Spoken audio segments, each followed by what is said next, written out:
Magandang buhay mga kapatid! Welcome to my channel. Kung ikaw nga pala ay baguhan sa larangang ito ang pinakamadaling phone bag crochet. Handam lang ang mga materials at sundan ang tutorial kong ito. At sa mga expert naman, salamat sa inyong tutorial dahil natutunan ko ito sa inyo. Umpisahan natin ang phone bag crochet sa 22 chain.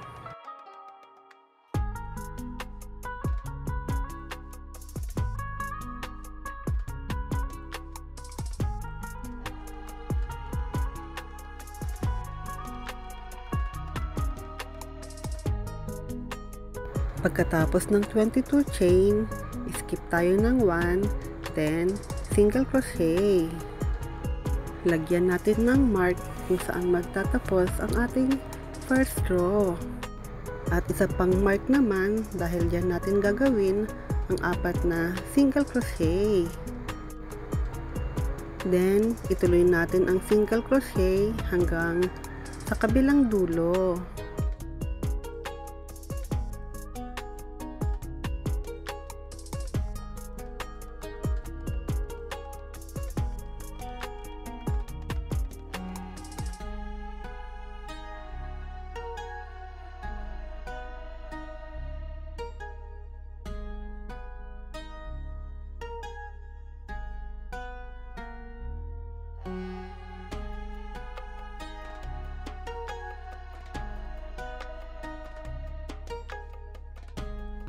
Gawa tayo ng 5 single crochet sa dulong ito.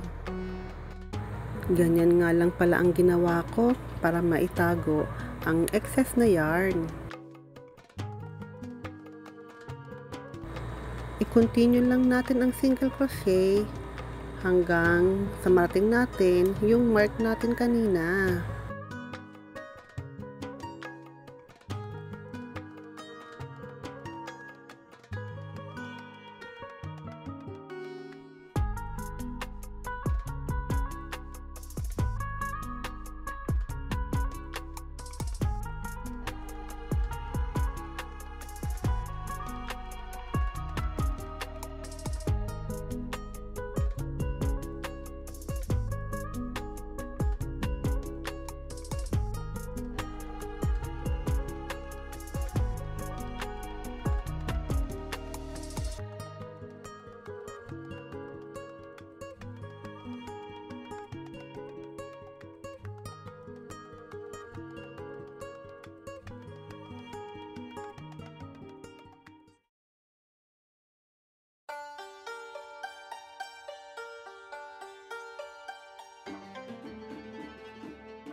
Gawa tayo ng 4 single crochet dito sa isang mark at i-connect natin dito sa isang may mark dahil ito yung pang-5 single crochet.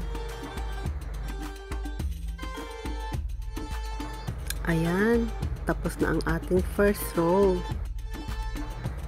Sa second row naman, chain 1, single crochet, lagyan natin ng mark, then single crochet, continue lang natin hanggang makarating ulit tayo doon sa mark.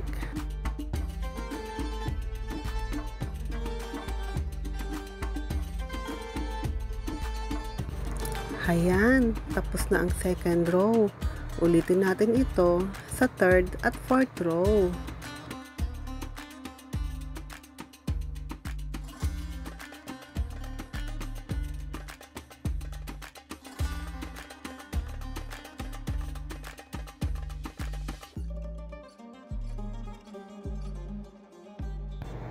Skip lang natin yung maliit na stitch, then i-connect natin doon sa may mark. Ayan, mukha na siyang bangka. Chain 1 at higpitan natin ng konti para hindi siya matastas. Saka natin lagyan ng mark ang magkabilang dulo.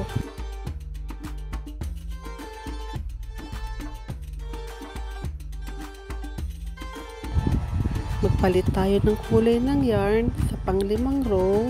Start natin kung saan tayo naglagay ng isang mark.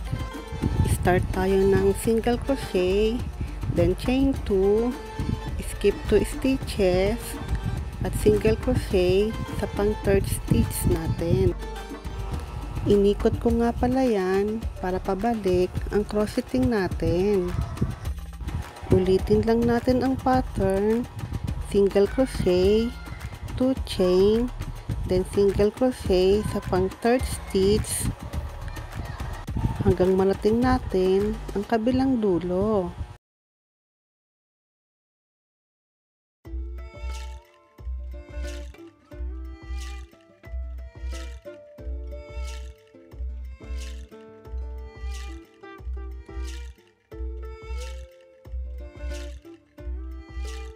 Isinama ko nga pala dyan ang end ng brown yarn para kahit hilahin mo, hindi siya matatastas.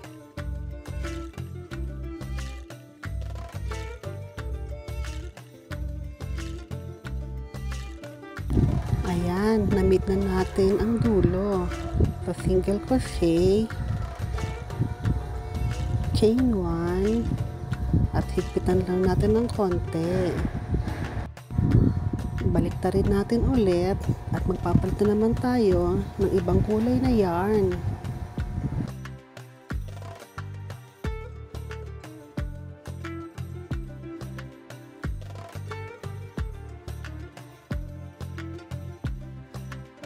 Sinama ko ulit sa stitch ang white yarn para pag hinila mo, hindi siya matatastas. Para naman sa pangatlong kulay ng yarn natin, single crochet, chain 2, at dalawang double crochet. At ganito lang ang ginawa ko para maitago ang excess na yarn.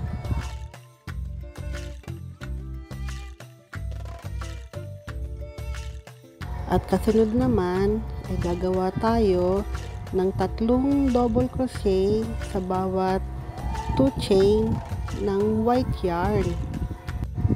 Ituloy lang natin ulit yan hanggang matapos ang row ng orange na yarn.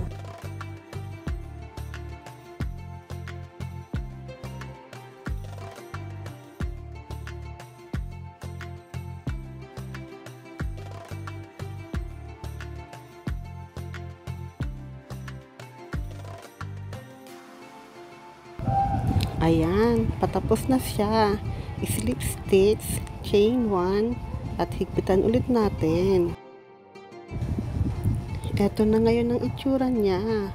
Ayusin lang natin ang mga yarns dahil magpapalit tayo ng white yarns sa likod ng pattern natin. Isama ulit natin ang orange yarn sa pagpapalit ng white yarn para pag hinila natin ang orange yarn, hindi siya matatastas. Lagyan ulit natin ng mark ang white yarn para hindi tayo mahirapan mamaya sa slip stitch. Ulitin lang natin ang pattern ng white yarn kanina.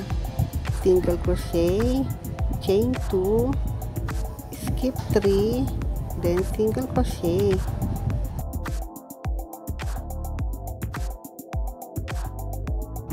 Ayan, patapos na ulit siya.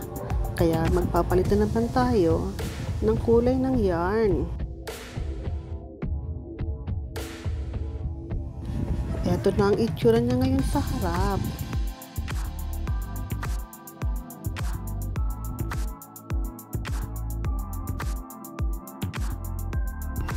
Para sa next row, palitan ulit natin ng yarn. Ulitin lang natin ang pattern ng orange yarn kanina.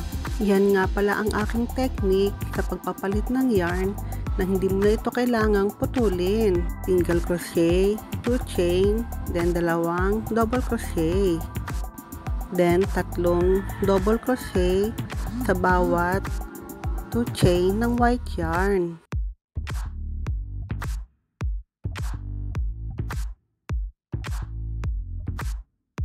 Ulitin lang natin yan at tuloy-tuloy hanggang matapos ang rows niyan.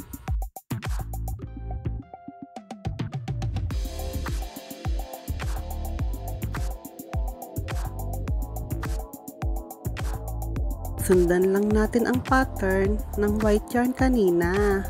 Pagkatapos ng white, palit tayo sa orange, tapos white ulit, tapos brown ulit.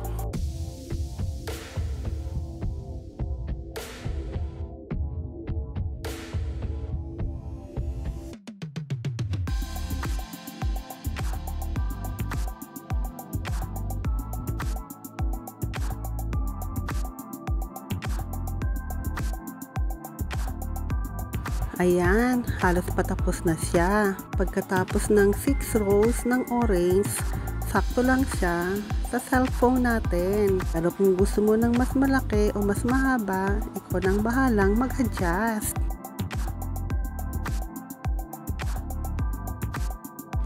Pwede na natin putulin ang yarn.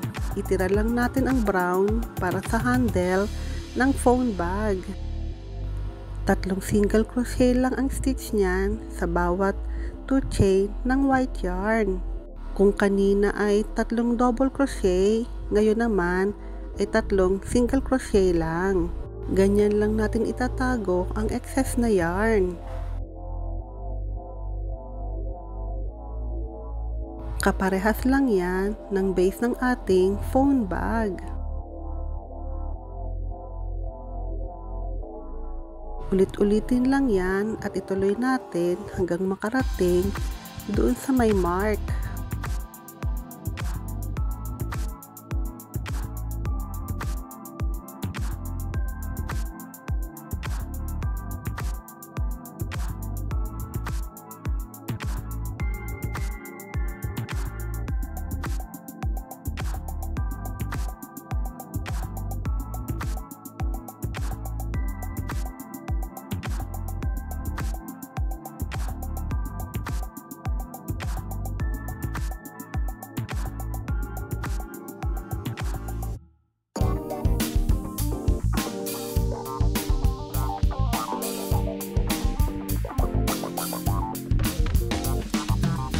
One stitch pa kanan mula sa pinakagitna ng dulo ng sa bag. Doon ako nag-start gumawa ng chain.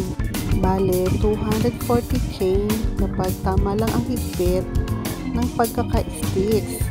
Kung maluwag kang mag-crochet, bawasan mo na lang at dagdagan naman kung mahigpit. Or sukatin mo na lang sa body frame mo kung gaano kahaba ang magiging bag handle.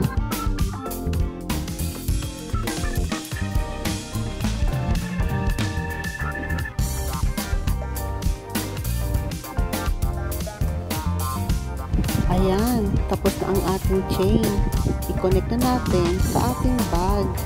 Slip stitch natin sa bag, then single crochet at isa pang single crochet. Para naman kumapal ang handle, gawa tayo ng half double crochet sa chain ng ating handle. Kung 240 ang ating chain, 240 din ang ating half double crochet. Ayan, tapos na ang handle ng ating phone bag.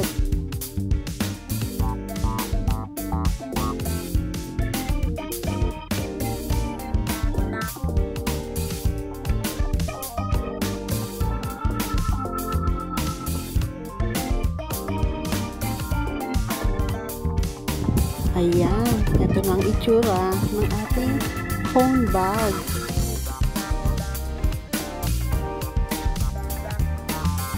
Gawa pa tayo ng single crochet hanggang sa pinakagitna ng ating bag.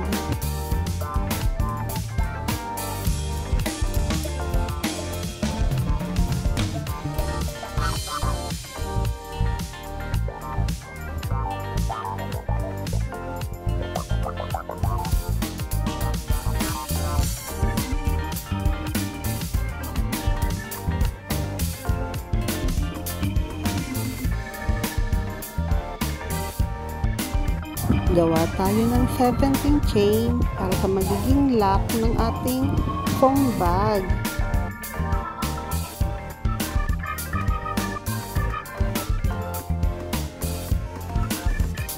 Half double crochet natin sa second chain at isa pang half double crochet sa first chain na ginawa natin kanina.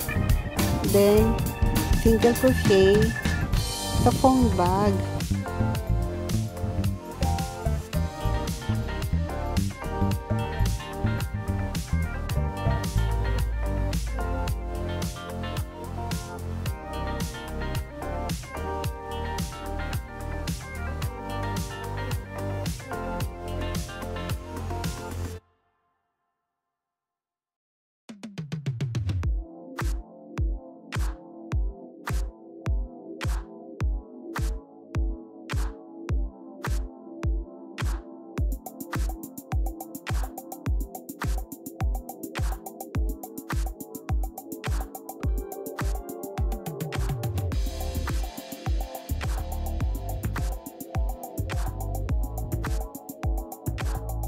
Mas madali siya kung uunahin mong gawin itong may lock bago yung bag handle.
Hayan, tapos na ang ating phone bag.